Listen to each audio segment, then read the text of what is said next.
From our state capitol this morning, State Auditor Cindy Byrd released her audit this week of the Oklahoma Department of Education. Oklahoma taxpayers spent $7.6 billion a year on public education. And while the audit investigation found no wrongdoing, it did reveal some major problems that need to be fixed. Joining us now to share more on those issues is State Auditor Cindy Byrd. Thank you so much for being here. Thank you for having me. I really appreciate it. Of course, this audit requested several years ago from Governor Kevin Stitt on the Joy Hoffmeister administration, but I do want to reiterate that there was no wrongdoing as far as financially was concerned.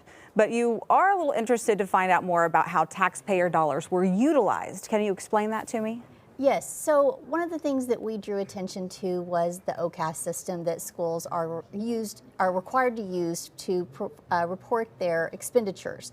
What we found was that this is not really giving taxpayers what they expect in forms of accountability. So, we made the recommendation that we, really make some changes to this system, provide the transparency, because at the end of the day, our communities are strong and thrive whenever our schools are successful. Our schools are successful when they have resources, but those resources are coming from our citizens and they want transparency. So we've got to make sure that we're having transparency in how these funds are spent so that we can have, good schools. Can you give us an example of what this system would do for students? Well, right now, the way the system is it's similar to some kind of medical coding where you string codes together and it's very subjective. We have a lot of honest people out here trying to report expenditures, but at the end of the day, we can't make good informed decisions about how to deploy our tax dollars to get the results we want from education if we don't have a clear picture of where the money's being spent. So I've suggested that lawmakers take a look into this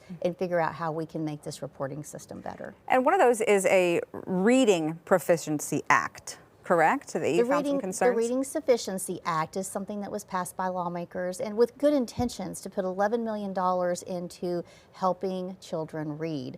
And what we found, the way it's deployed across the state, one school received $12.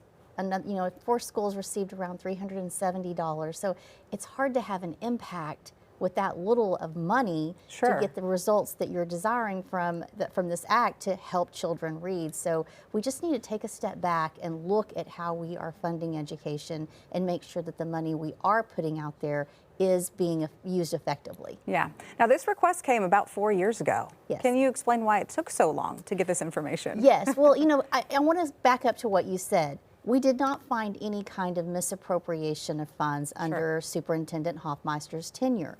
And so over the last few years, we've had an additional $7 billion being spent in federal expenditures. We went from $7 billion before the pandemic to $14 billion now. And my staff has audited that without additional staffing.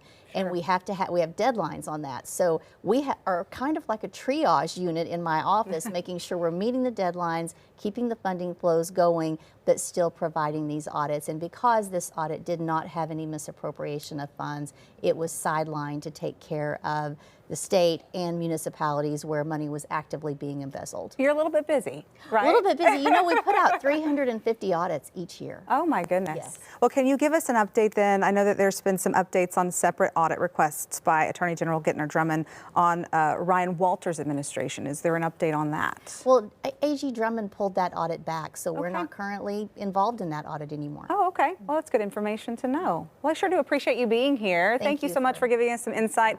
As a taxpayer who have children in the education system, it's good to know where my tax dollars are going, and a lot of people are curious about that too. So thank you so much. Appreciate it. Thank you.